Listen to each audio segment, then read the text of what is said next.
Hello, and I welcome you all in our today's discussion. In this session, actually, we're going to talk about language, dialects, and varieties. As we can see on the screen, that is the title of our today's discussion. So we will try to consider these language, dialects, and varieties from the sociolinguistic perspective. As you can remember, we talked about the language, dialects, and varieties a little bit yesterday. And today we will try to elaborate on all these registers or all these words from the sociolinguistic perspective. That is, what is language, dialects, and varieties, and how actually these dialects and varieties, how do they differ? And also we'll go for some concrete examples from the text. And I would like to just tell you that we are going to follow an introduction to sociolinguistics by Ralph Waldo by Ronald Wado, his book, An Introduction to Sociolinguistics. So most of the information actually we have collected from that book. So if you have that book, you can also go through it. Otherwise, I have put most of the important issues here on the slides. So if you just follow those slides, that will be also enough for you. And of course, I'm going to upload this recording as usual, just like before, on my YouTube channel. And then I'm going to share the link on the Facebook group so that you can go back to the lecture again and again whenever actually you find it necessary. Okay, so as you remember that in our last lecture, actually, we tried to explain that what is language and dialect. And Eugene has pointed out that language and dialect, and he said that the language and dialect, they are very ambiguous terms. And even ordinary people, sometimes we use them quite freely to speak about, speak about them, about these terms, language and dialect, we can say, in a very, very various linguistic situations. But scholars, often they experience considerable difficulty in deciding that one term should be used rather than the other in certain situations. So scholars, they try to find the demarcation line or the differences between dialects and language, that what are their differences. But sometimes common people, they use language and dialects, interchangeably. That means for them, what is language, that is dialect, and what is dialect, that is language. For example, if you ask a common person, the language actually he uses, if you ask him that, is it a dialect or a language? He will say, this is my language. I talk like this, so this is my language. Okay, so rarely actually they can, because they are not academician, and besides, we never thought about it, that whether actually we should find the difference between the language and the dialect. So, but the academicians, especially the sociolinguists, they concentrate on these terms and they try to find the demarcation line between these two, the differences between language and dialects. And also, they try to explain the reasons that why actually we call this is dialect and why actually we'll call this is language, or why actually will we call that we will call that this is variety. So for our linguistic understanding, so we need to know from the very academic perspective that what is language and what is dialect and what is variety. As you know, yesterday actually I also tried to give you, in the last lecture actually, I also tried to give you the definition of language and dialect and variety. And today, actually, we'll also elaborate on this. Now, let me get the first slide. Okay. Now, here you see the language and dialects. I've already mentioned it, that actually how we actually think about it, how actually we see language and dialects. So it has been said that it says that for many people, there can be no confusion at all about what language you speak. For example, they're Chinese, Japanese, or Korean, and they speak Chinese, Japanese, and Korean respectively. So I'm Chinese, I speak Chinese. I'm Japanese, I speak Japanese. I'm Bangladeshi, so I speak Bangla language. So we don't find any problem with that. We don't think, usually we don't think that whether my language is a language or whether it's a dialect. We don't bother about it. Now, here it says it is as simple as that. Language and ethnicity are virtually synonymous. So you can see that in most cases, we cannot separate the language and the ethnicity. Ethnicity means your nationality or your origin, that we cannot separate them. For example, I'm from Bangladesh, So you see, certainly you can see my language is Bangla. So from Bangla to Bangladeshi, so you can identify me very easily that he is Bangladeshi, so his language is Bangla. In most cases, actually, we see that. For example, the English people, that means he is an English, that means his language is English. He is a Japanese, that means his language is Japanese. Okay, he is a Vietnamese, that means his language is Vietnamese. So in most cases, you will find that the name of the country and the language, they are same. That means your nationality and your language, they are same. Now, a Chinese may be surprised to find that another person who appears to be Chinese do not speak Chinese, and some Japanese have gone so far as to claim not to be able to understand Caucasians who speak fluent Japanese. So, as I explained it in my last lecture, that why Chinese people actually they get surprised, why Japanese people they get surprised when they see that the Japanese people they are not speaking the real Japanese, or the Chinese people they're not speaking the real Japanese, and there are some situations where actually we feel or we get very surprised.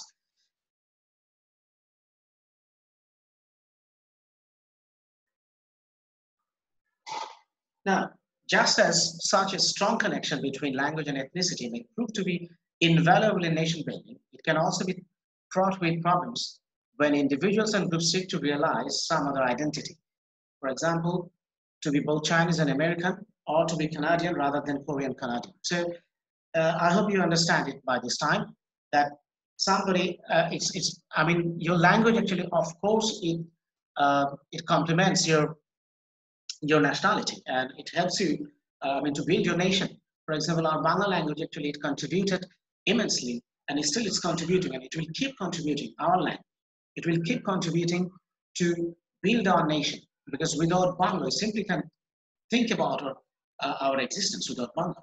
So this is the thing. So language and ethnicity, they're interconnected, and in most cases they're inseparable. You cannot separate them. But it says that there are also some problems. You can find it. I mean, in this kind of linguistic situation.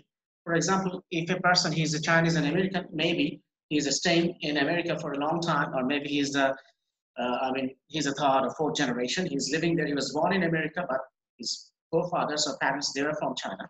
So you'll find that his Chinese is a little bit different, and at the same time, he will try to identify himself as an American. So he will identify himself as an American at the same time as a Chinese. I mean, because his or her parents, they are from China.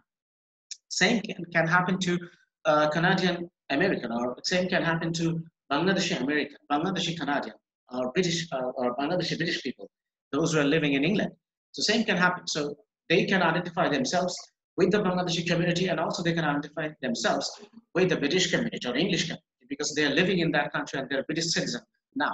So this is a complicated situation. And sociolinguists actually, they try to find out that, I mean, in this kind of situation, how language actually, language is influenced by the ethnicity, and how actually it gets changed. And whether actually we call those languages, because of these kind of situations, whether can we call them dialects or it's a language itself. All right. Now, in this fourth slide, you can see most speakers can give a name to whatever it is they speak. On occasion, some of these names may appear to be strange to those who take a scientific interest in language.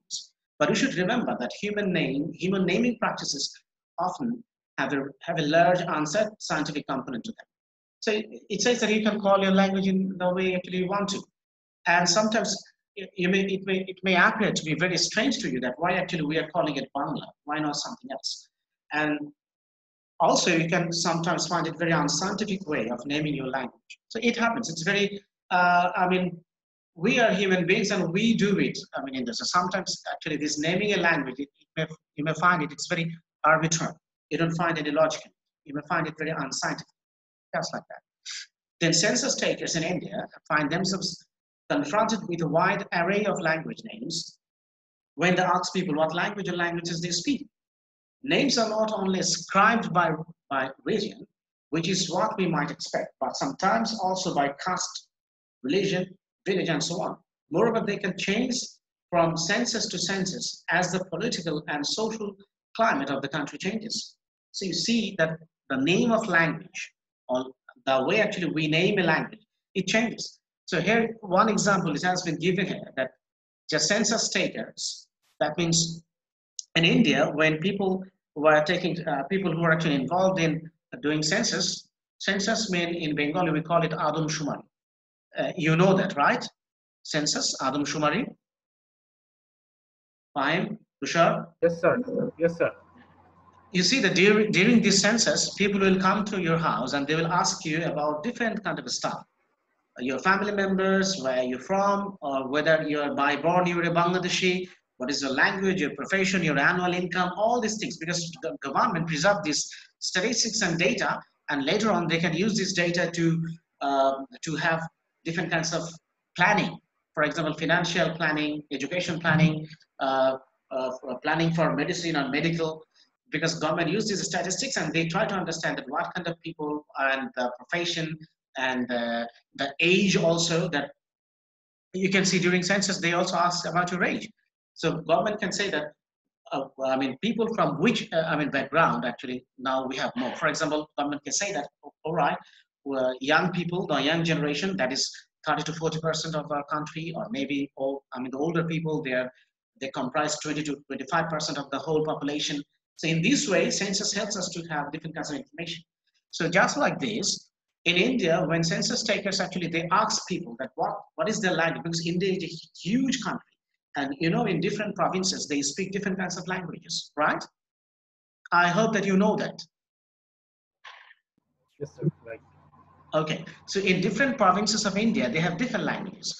So during census takers collect this information and they ask people that what kind of language do you speak? And they have found that the group of people is speaking the same language, but because of their village, because of their religion, because of their caste, sometimes they name their language in different ways. Same language is spoken in different villages, but because of the village, because of the religion, caste means in Bengali, what do you say caste? Jat, right? Because in India, in Hindu religion, they have different kinds of castes. Vaishya, Shudra, Kshatriya, Brahman, something like this, right? Right, sir. So according to the caste, they also name the language in different ways. For example, maybe the language which is spoken by the Kshatriya or Vaishya or Shudra, that will not be named as it is like the Brahman, because Brahmin people, they consider themselves, they are the higher class. They are the upper caste. Okay? After Brahmin, we have Kshatriya, and after Kshatriya, we have Vaishya, and after Vaishya, we have Shudra. The Shudra, they are the lower caste, according to Hindu scripture. In their religious practice. So you see, the Brahmin people, they will name their language in a different way because they don't want to be identified with the same kind of language. Maybe disconnect হয়ে গেছে। এই আসছে Okay. Sorry, actually there was an interruption. I got disconnected. Okay. So as we are saying, let me share the screen again.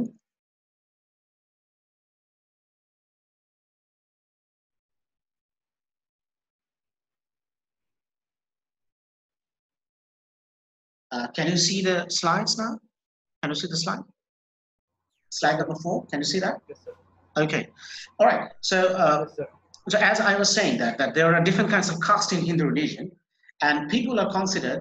People also will name their language according to the caste. It may happen, and it happened in India. So that's what I said. But sometimes it's not only the geography. For example, we are in Bangladesh. That's where language is Bangla. We are called Bangladeshi, and our language is Bangla. It's not always that on the basis of your geographical, existence, or the way actually you're in a particular area. It's not like that. Sometimes also because of caste and religion and village, also we name our language according to these situation.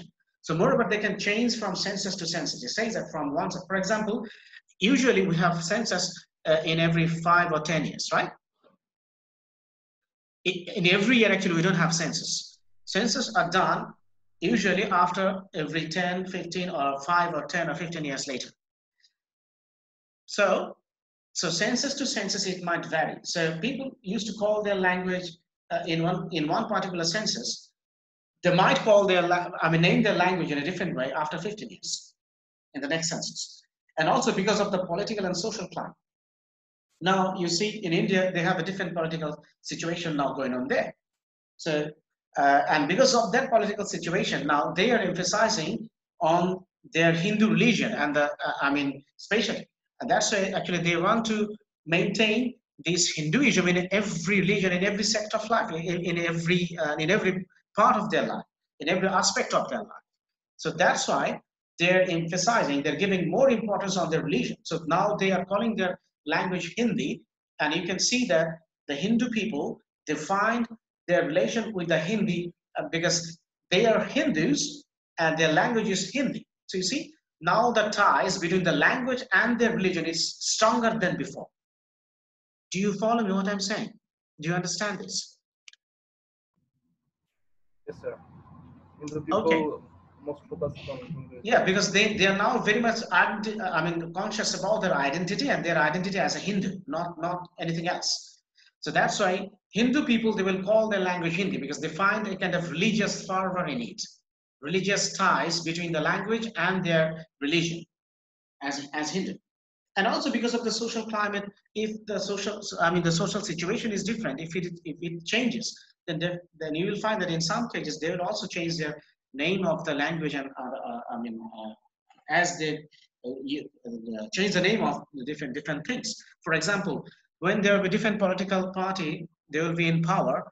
You will find that they will change the names of the universities, they will change the names of airports, they will change the names of different roads and streets. Don't you see that? Don't you experience it in our life? Don't we experience that in our life? That with different political parties, when they come to power, they try to change the names of existing different infrastructure and institutes and buildings and roads and highways, right? That's it. Similarly, they will also, because of the political situation and also the social situations, they also try to change the name of the language. Got it? Sir. For example, in India, right at this moment, if you try to use Urdu as your mother tongue, because you see Urdu and Hindi, they're quite similar. Their written system is different. Urdu uses Arabic alphabets, Arabic letters and words and vocabulary, and it also writes just like Arabic. It starts writing from the right hand, from the right side, it starts writing just like Arabic. But Hindi, actually, it has similarity with Bangla. See, they start writing from the left side. And also they're using a separate alphabet. The writing system is different. Though they sound similar, while actually in pronunciation and while you talk, that means the speaking version is quite similar, but the writing system is completely different. Hindi and Urdu, right? Right? Am I right? Yes, sir. Yes, sir. Yes, sir. Okay. So in India, if you use Urdu, what will be a situation? What will happen to you? Tell me. In India, if you use Urdu instead of Hindi to communicate, because they are quite similar, but you're using Urdu, then what will happen to you? So Urdu is like sound is Arabic, but writing style Urdu is Forget about the writing. similar with Hindi. Forget about the writing. No, listen to me carefully. Yes. Listen to me carefully. Listen to me carefully. What I'm saying. If you speak Urdu, what kind of political situation is going on there? If you speak Urdu in India, then what will happen to you now? From the girls. So they are Sadia? punished because they are Hindi. Prema, tell me. For example, if you go to India and if you speak Urdu, what will happen to you? How people will take you? How it will, you will be deemed, or you will be considered by the people. What will they think about you? Prema, if you speak Urdu in India, what will they think about you? Prema, can you hear me? Fahim, if Yes, anyone, sir. if he or she doesn't answer to my question, listen to me. If he or she doesn't answer to my question, mark them absent. That means they are here, but they are just with us, but they are not actually listening to us. Do you understand what I'm saying? Okay, sir. Okay, so if they try to use this trick, don't give them attendance. Don't give them attendance. Okay, sir. Okay, sir. Okay, Prema, can you hear me? You see, Prema is not responding. That means she's now you're here. Now you're talking. I know how to make I know how to make you talk. Okay? Don't take me that as a simpleton. I'm not stupid. All right, Prema, tell me. I'm still here. Okay, then why don't you respond? I'm asking you a question and you're responding. We have to make it very interactive, and I'm trying to do that. So tell me, if you are an Indian, just suppose you're an Indian and you're using Urdu to communicate with the Indian people, your other fellow countrymen, then what will happen to you? How people will consider you as an Indian if you use Urdu in India?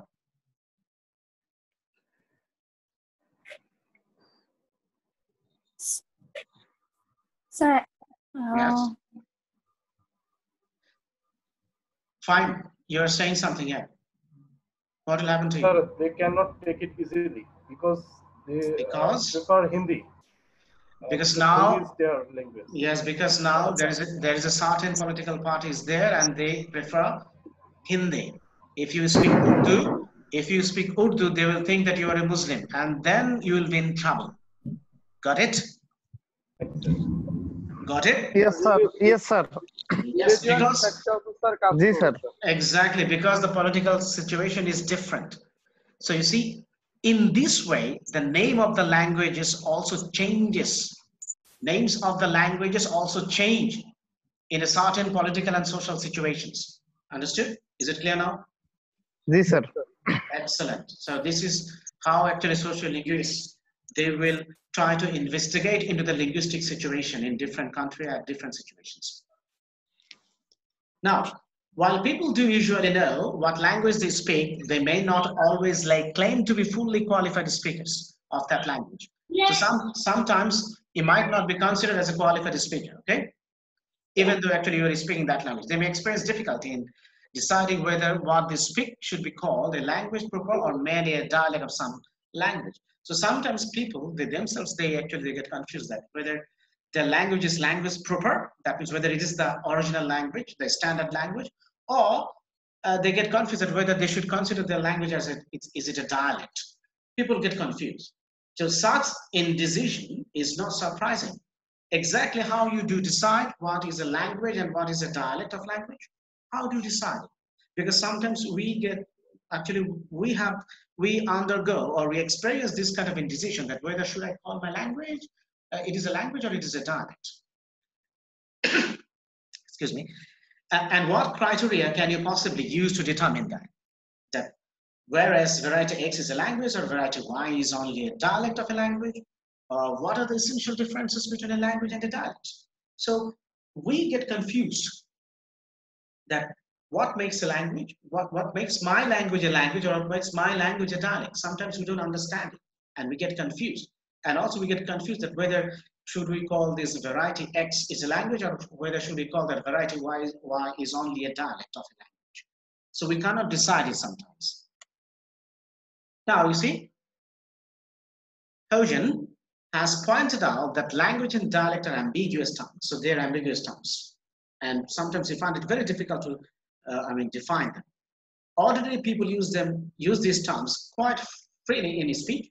For them, a dialect is almost certainly no more than a local, non-prestigious variety of a real language. So ordinary people, they think that, okay, my language is language and it's a dialect. So what's wrong with that? It's a variety. They call it a local, non-prestigious variety of a real language. And you see, therefore, it's powerless. That means, for example, the dialect that we speak in Rangpur or Bogura, we know that that is a local, non-prestigious variety of the Bangla language. So what is the language? Our language is Bengali or Bangla. And the language that we are using in Rangpur or in Dinajpur or in Nilphamari, we call it that is a variety of the Bangla language. We know that. And we know it very well that the variety or the dialect that I'm using in Nilphamari, that I'm using in Rangpur or Dinajpur, it is in future, it's not going to be regarded or considered or deemed as a standard language. Right? Yes, sir. Why actually we are not going to consider this, this Rangpur variety or Dinajpur variety or Nilphamari variety as a standard language? Why aren't you going to consider it? People in this area who speak their local language, we can easily understand what Also, they have their own language, own native language. Exactly. We consider that this is our language, and at the same time, you see, powerless. Powerless. For example, if in future you find that the people from Rangpur, they become the most powerful group of people in Bangladesh, in business, in education, in every part, and they are leading the country, then what will happen? That's Yeah, people will start considering this Rangpur dialect as the standard form of language, and people from Rangpur or Dinajpur or Nilphamari, they will also impose it on the rest of the people from the rest of the rest of the area of the country. They will say that this Rangpur dialect is a standard language, and we will write our books in this dialect, and this is the standard language, and you have to accept it. If you want to stay in Bangladesh, then you have to accept it. Got it? Yes, sir. Because politically, people from Rangpur or Bogur or Dinajpur, now they are more powerful than the rest of the country. Now they're imposing this language variety as the standard language, and we have to learn it, and we have to write books in that language. So you see, power is there. Power plays an role, an influential role to standardize a variety as a language. Got it? Yes, sir. Excellent. Now, in contrast, scholars often experience considerable difficulty in deciding whether one term should be used rather than the other in certain situations. So they think that whether actually should we, the scholars, I mean the academicians, those who are working, or you can say the linguists, they're thinking that, and the considerable difficulty in deciding. So they also find it very difficult to decide that should we call it a variety or should we call it a language? You see? It's a variety. No, I'm not talking about our variety. Sometimes they will find it very difficult to call a variety and a language, because there is politics, there is social situations, there is power, lots of things work together to make it a variety and to make it a language. So sometimes even the linguists, they find it very difficult to decide that whether it is a variety or a language. This is the situation, okay? Okay, sir. All right. Now, as Hogan says, the terms represent a simple dichotomy in a situation that is almost infinitely complex. He's saying that this dichotomy means these two terms, these two you can say that these two classification, the variety and the language. So language and variety, they are dichotomy. Dichotomy means duti bhag, division. Dui bhag. Okay? Is that clear? Yes. Okay. So they're saying that this simple dichotomy in by a shadaron, bibhokti, duto bibhokti, dui bhag, variety এবং language হিসেবে.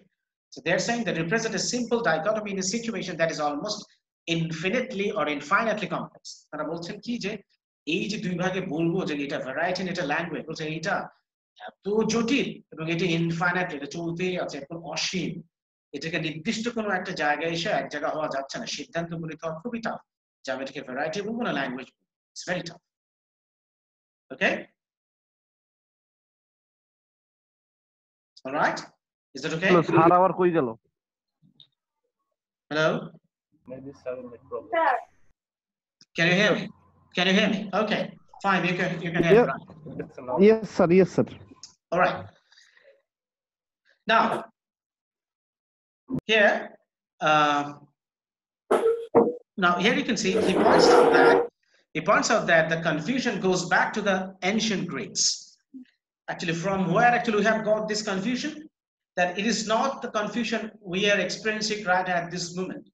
This confusion was also there thousands of years back, like 6,000 or 7,000 years back, before the birth of the Jesus Christ. And this confusion actually started also, it was there in Greek language. You see, in the Greek language, there are distinctively, there are three different variations, three different varieties in Greek language. One is Ionic, another one is Doric, and the third one is Attic. Ionic, I hope you can follow me. Ionic, Doric, and Attic. And all these languages actually, you see, are descended via divergence with common, if you don't need it, please put it in the mute form. Put your microphone in the mute form. Tushar, please put it in the mute form, all of you. Now, diverges from a common spoken source, with each variety having its own literary traditions and uses. So you see, all these three varieties, Ionic and Doric and Attic, they are from the same language, same common spoken source, but you see they have three different names. One is, for example, Ionic for history, Doric for choral and lyrical works, and Attic for tragedy. So the same language they are using in literary traditions in three different ways. When Greek people they wrote anything about history, they would use the Ionic version or variety. When they would write any choral or any lyric, that means songs or poetry. When they would write songs and poetry, they would use Doric. And when they would write tragedy, they would use Attic. Is it clear to you what I'm saying? Yes, sir. Clear.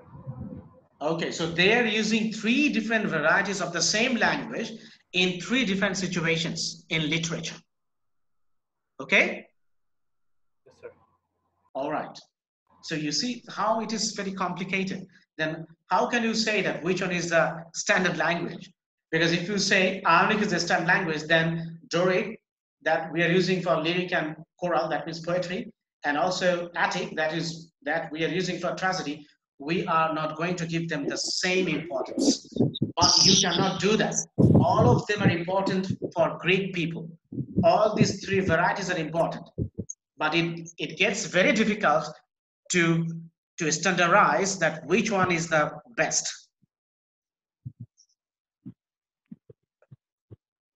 Now, later Athenian Greek, the Koine or common language became the norm for the spoken language as the various spoken varieties converged on the dialect of the major cultural and administrative center.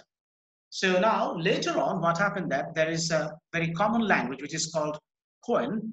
You can see on the screen Koina or Koine or Koine, in Latin, in Greek language. So you see, this language actually became the popular and it became the standard language because the major cultural and administrative activities, it was done in Koine, in that language. So Pojan points out that the Greek situation has provided the model for all later usages of the two terms with the resulting ambiguity.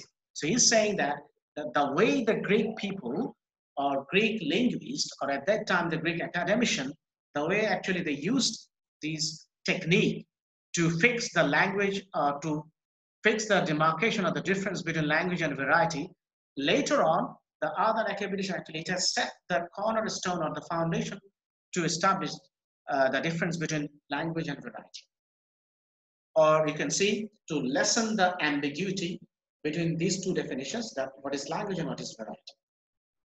Now, language can be used to refer either to a single linguistic norm or to a group of related norms, and dialect to refer to one of the norms. So you see the difference? We use language to refer either to a single linguistic norm or to a group of related norms. So group of related norms are single linguistic norms that we'll be using for language, and dialect to refer to one of the norms. So in language, we'll have separate norms, and in dialect, we'll have only one of the norms. So in language, we can have 1, 2, 3, 4, 5 norms, but dialect, that will have only one norms. So that is the basic difference to understand between language and dialect. Now,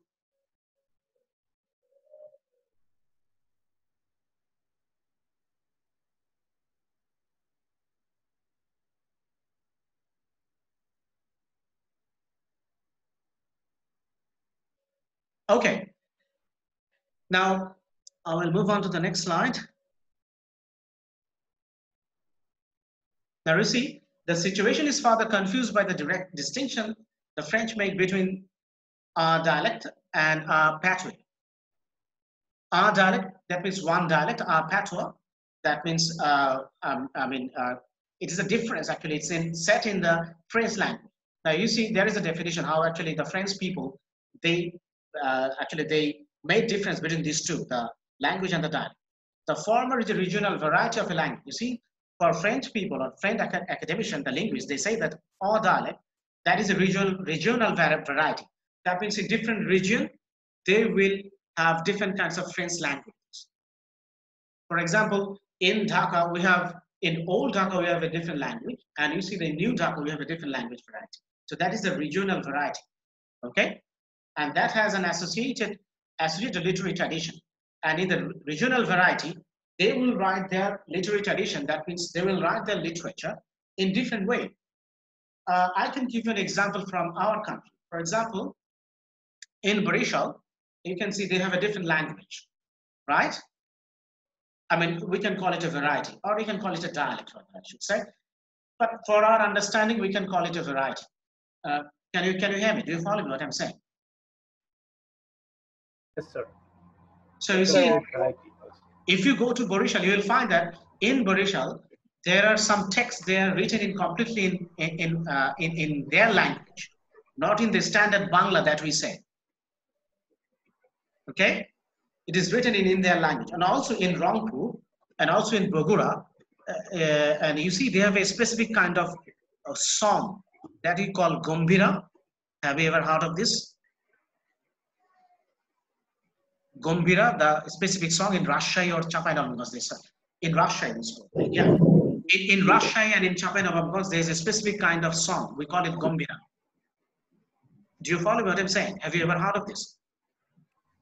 Yes, sir.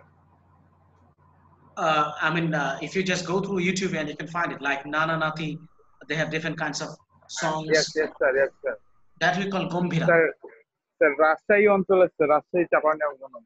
Exactly. If you please use English, I mean, that will be better for us, okay? Because I'm recording it, I'm putting it on YouTube, and you're using it in your language. I mean, try to use English as far as possible. Now, you see, in Russia region, they use this kind of language, and also it's a literary tradition, and it is not written in standard language. The language that we find in the text, it is written in their language, in the Russian variety of our Bangla language. So you see, same happened in France. In different regions, they're using different languages, different variety. So you see, it says that has an associated literary tradition. I will read it. The former is a regional variety. That means the O dialect. R dialect, that means a dialect. That former is a regional variety of a language. That means just like Rajshahi, the regional variety that has an associated literary tradition as Gambhira. In Rajshahi, they have Gambhira. So they also have a associated literary tradition, whereas the later is a regional variety that lacks such a literary tradition. Later means Patwa. Patui or Patwa, whatever you say, it doesn't have any literary tradition. That means there is nothing written in that language. So our dialect, there is literary tradition, that means literature, some kind of literature, poems, poetry, or novels, anything, whatever you say. At least one of the genres, it is written in that language. That in French, they call it our dialect. And our patois, they call it the language that is used by the common people, but there is no literature written in that language. Understood? Have you got it? What I'm saying? So in Bengali, if I try to put it simple, in a simple word in this way, French language dialect বলতে তারা বোঝায় সেইটাকেই যেটা দিয়ে তারা নিজেরা ভাষা ব্যবহারও করছে, আবার ওই ভাষায় কি করেছে, কোনো সাহিত্য রচনা করেছে। আর প্যাটোয়া বলতে ফ্রেঞ্চ পিপলরা বোঝায় যে যেটা তারা ব্যবহার করেছে কিন্তু ওই ভাষায় কোনো সাহিত্য রচিত হয়নি। Now, is it clear to you? Yes, sir. Okay. So therefore, Patui tends to be used pejoratively. Pejoratively means now people don't take it positively. What you see that how actually we think that which language we will take, as a standard one. How this standardization of the language actually it happens, it occurs. দেখো বলছি কি যে যদি কোনো ভাষায় যদি কোনো সাহিত্য রচিত না হয়, সেটা যদি মুখের ভাষা হয়, তাহলে ওটা শুধুমাত্র কথ্য ভাষা, ওটাকে স্ট্যান্ডার্ড হিসেবে ধরা যাবে না। যেই ভাষা মানুষ বলছে এবং যেই ভাষায় সাহিত্য রচিত হয়েছে বা বই লিখিত হয়েছে, ওই ভাষাটাকে আমরা স্ট্যান্ডার্ড ধরি। ওকে স্যার, তার মানে আমাদের ভাষাটা স্ট্যান্ডার্ডে হয়, আর মানে আমরা যেটা বলি তাহলে কি সেটা স্ট্যান্ডার্ড? আমি তোমার কথা বুঝতে পারছি না, তুমি কি আরেকবার একটু বলবে? Can you repeat the question please? Sir এই যে আপনি বললেন যে মানে আমরা যেটা মানে বইয়ের ভাষা সেটা তো স্ট্যান্ডার্ড ভাষা, তাই না? আর যেটা আমরা নর্মালি যেটা বলতেছি মানে যেটা আমাদের ন্যাটিভ, সেটা কি তাহলে স্ট্যান্ডার্ড না? ফাইন, তুমি কি কোশ্চেনটা বুঝতে পেরেছো? একটু বলতে পারবে ওর হয়ে? So, she want to know what we speak. ফাইনের That is স্যার, not, ফাইনের ভয়েস একদম শোনা যাচ্ছে না, মানে ফাইনের অনেক আস্তে শোনা যাচ্ছে sir. sir. She want to know She wants to know, about. yes? G sir, এবার She want Okay. to know what we speak normally. That is. Okay. So we don't take it as a standard language, and where actually it is That written, is then we'll standard take or it as not. standard. Okay, now you see the Prometo Bangla that we say, when we say it, that is of course a standard language.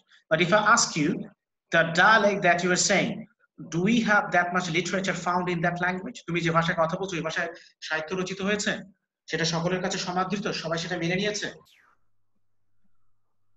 Prema, It's not. Prema, G sir, G sir. তোমার ভাষায়, তুমি কোন এলাকার মেয়ে, কোন এলাকায় থাকছো? রংপুর? দিনাজপুর। দিনাজপুর। তোমার দিনাজপুরের যে ভাষায় কথা বলো, ওই ডায়ালেক্টে কি প্রচুর সাহিত্য আছে বাজারে? লিখিত বই পাওয়া যায়? ডিকশনারি আছে? Not that much. Bangla academy সেটাকে অ্যাপ্রুভ করেছে তোমার ভাষাকে সাহিত্যের ভাষা হিসেবে? I think not. Bangla academy হচ্ছে বাংলা ভাষার স্ট্যান্ডার্ডাইজেশন এবং ফর্মুলেশনের জন্য অন্যতম প্রতিষ্ঠান, যারা সরকার যেটাকে নিয়ন্ত্রণ করে। এটি একটি সরকারি প্রতিষ্ঠান, তারাই আমাদের বাংলা ভাষার মাপকাঠি, ভাষার বানান, উচ্চারণ এগুলোকে তারা নির্ধারণ করে থাকে। তো সেখানে কি তোমার দিনাজপুরের dialect accepted as a standard language? আমার মনে হয় স্যার অ্যাকসেপ্টেড। তার মানে তোমার দিনাজপুরের ভাষা, তাহলে আমাকে এখন থেকে দিনাজপুরের ভাষায় প্রমিত ভাষা হিসেবে ধরতে হবে, আমি সেই ভাষায় কথা বলবো। জি স্যার, জি স্যার, একদম একদম ঠিক। তাহলে আমি না it's a very good discussion. আমি খুব I'm pleased that you people are coming up with these points, with this kind of thinking. তাহলে দিনাজপুরের ভাষা কি সারা বাংলাদেশে এখন accepted হয়েছে as a standard language? তাহলে নাটকে, টিভিতে, সিনেমায় এখন কি আমাদের নায়ক নায়িকারা এই ভাষায় কথা বলবে? Sir absolutely. আমি বলে তো দিতাম। বলছে কি, আসলে কি বলছে? জি স্যার বলে, আমি নোটিস করছি। You are not getting my point, Prema. Prema, আমি নিজেই তো জানি না তোমার দিনাজপুরের ভাষাটা কেমন, আমি তো এই ভাষায় কোনদিন কথাও বলিনি। ঢাকায় থাকতে, খুলনায় থাকতে জীবনে শুনিনি এই ভাষা, তাহলে এটা কিভাবে স্ট্যান্ডার্ড ভাষা হবে? কিন্তু নাটক, বিশেষ করে সংবাদ পাঠিকারা কি তোমার ভাষায় কথা বলে? তোমার ভাষায় কি সংবাদ পড়ছে? স্যার আপনি যেটা বলেন যে যেটা বলে না, মানে সাপোজ আমি ফর এক্সাম্পল বলি, যেমন আপনি যেটা বলছেন যে আমি যেমন বললাম যে করেছি, যে আমি এই কাজটা করেছি, ঠিক আছে, এটা কিন্তু নর্মাল ভাষা। আর আমরা দিনাজপুরিয়ান যেটা বলি সেটা হচ্ছে বলবো যে আমি এটা করছি বা করছি, এইভাবে। সো এইখানে অনেক ডিফারেন্ট আছে। আচ্ছা, তাহলে প্রনাউন্সিয়েশন ডিফারেন্স। আমরা সঠিক বাংলা বুঝে আমি এটা করছি। হ্যাঁ, তুমি কি এটা করেছো? দিনাজপুরের ভাষা কি নরমালি এভাবে বলে?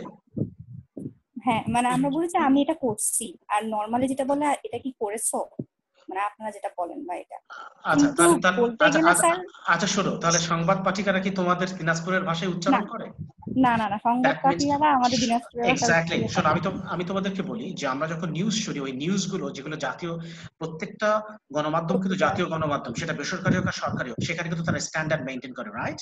জি স্যার, জি স্যার। সুতরাং আমরা দেখবো যে ওইখানে কি রংপুরের ভাষায় বা আমাদের নীলফামারীর, সৈয়দপুরের ডায়ালেক্টে কি সংবাদ পড়ছে কিনা? No sir. চিটাগাংয়ের ভাষায় কি সংবাদ পড়ছে? নো। তাহলে কিন্তু চিটাগাংয়ের ভাষাটা স্ট্যান্ডার্ড ল্যাঙ্গুয়েজ হিসেবে অ্যাকসেপ্টেড হয়নি। ওকে?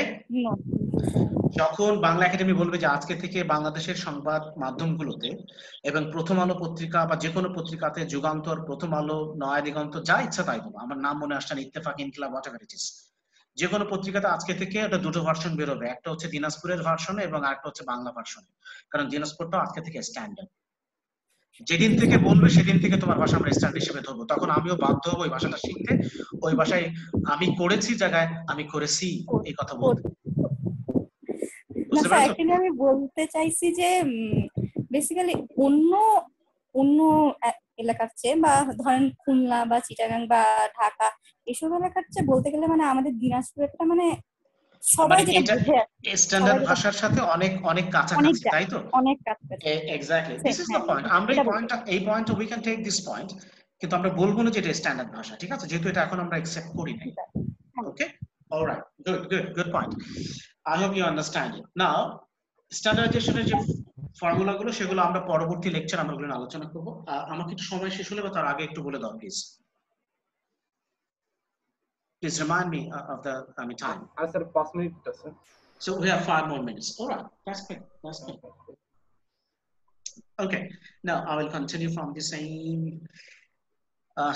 same slide because I haven't finished it yet.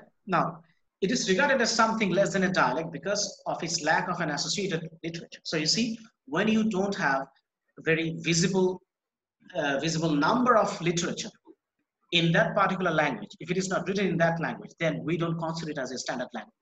For example, in the language in the Dinajpur, the local dialect, we don't have that kind of literature available in the market that we can call it that, okay, this is going to be the standard language in future. Because literature, or in Bengali we call it that the writers and authors, in Bengali we call it সাহিত্যিকরা দিনাজপুরের ভাষায় লিখছেন, সুতরাং ওইটা standardisation হবার বা standard language হিসেবে ধরবার সম্ভাবনা খুবই কম।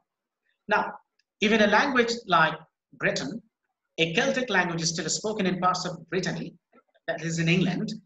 In England, actually, they speak the Britain, is called a patio because of its lack of a strong literary tradition and the fact that it is not some country's language. So you see, Britain is not spoken in a country. That means most of the people that don't speak that language. Besides, there is no literature written in Britain in that language. So we cannot call it that is a language. We can call it that is a dialect. However, dialects in French, like dialect in German, cannot be used in connection with a standard language. So you see, we cannot use dialect, in connection with the standard language. So standard language and the dialect, they have difference. You see, they have difference. They are different. Of course, they're different. So, for example, no speaker of French considers a standard French to be a dialect of French. You see how strong it is in France. France কি করছে, তারা কোনো ডায়ালেক্টকে তারা standard French ল্যাঙ্গুয়েজের ধারে কাছেও কল্পনা করতে না পারছে। In contrast, it is not uncommon to find references to a standard English being a dialect. So, but in England, the scenario is completely opposite. That's what it said in contrast, that uncommon to find references to a standard English being a dialect. So in England, you can find a connection between a dialect and the English, the standard English. And sometimes they also accepted that is also English, but that is a dialect. But in France, they don't want to accept it. So admittedly, a very important one of English. In English, a dialect, it is given importance, and it is also considered as one of the important part of the English language. So they don't ignore it. But in French language, it is not like that. Hogan points out that while speakers of English have never seriously adopted patios as a term to be used in the description of language, they have tried to employ both language and dialect in a number of conflicting senses. So English people, actually, they don't want to consider patio in that way. The way, actually, the French people, they consider that if there is no, written tradition of literature in that particular language, that they don't want to consider it. But English people, they don't consider it in that way, just like French people. French people are very strict about it, but English people, they are more liberal about the situation. So they're saying that they have tried to employ the language and the dialect in a number of conflicting senses. So they are using it in a number of conflicting senses, but French people, they don't have any conflict. They know what is dialect and what is language. They have demarcated in a very specific way, very visible way. But English people, they didn't do it. Sometimes dialect and language, they overlap. So dialect is used both as local varieties of English, like Yorkshire dialect, and for various types of informal lower class or rural speech. In general usage, it therefore remains quite undefined whether such dialects are part of the language or not. So whether it is a part of the language or not, this Yorkshire dialect, it is undefined. It is not defined in that way. So there is a confusion that whether it is a language or a dialect. In fact, the dialect is often thought of as standing outside the language. But what is happening here? That sometimes what happens that dialect is considered as a language which is outside the language, outside the common language. As a social norm, then, a dialect is a language that is excluded from polite society. So you see, dialect is considered to be excluded from the polite society. I will give you an example from our language. Look, if we are here, polite society, actually, who will, discuss this polite society? But for our understanding, I can say that people who are using a standard language, that means the language is used in the newspaper, the language is used in the textbook, in the schools and colleges and universities, the Bangla language I'm talking about. So that language is a standard language. And when you use that language in university, in different kinds of gathering, social gathering, then you will find that we will try to use the standard language, because in the polite society, that is the politeness, that is the humility, that is the standard, that you will use the standard language. But if you start speaking, the Noakhali dialect, if you start speaking in the polite society, in that kind of gathering, if you start speaking, the dialect used in the Nilphamari, or if you start speaking the dialect used in the Sylhet or Chittagong, you'll see that people will look at you in a very queer way, right? একটা polite সিচুয়েশনে যেমন ধরা যায় ঢাকাতে একটা বিয়ের অনুষ্ঠানে গেছো, সেখানে সব বড় লোকরা আসছে, ধনী লোকরা আসছে, এডুকেটেড পিপলরা আসছে, ইউনিভার্সিটির শিক্ষকরা আছে, সেখানে ইউনিভার্সিটি পড়ুয়া ছাত্রছাত্রীরা তোমার আত্মীয় আছে, সেখানে বেড়াতে আসছে, কিংবা বিভিন্ন বড় বড় অফিসিয়াল যে কর্মকর্তা কর্মচারীরা তারা সেখানে আসছেন।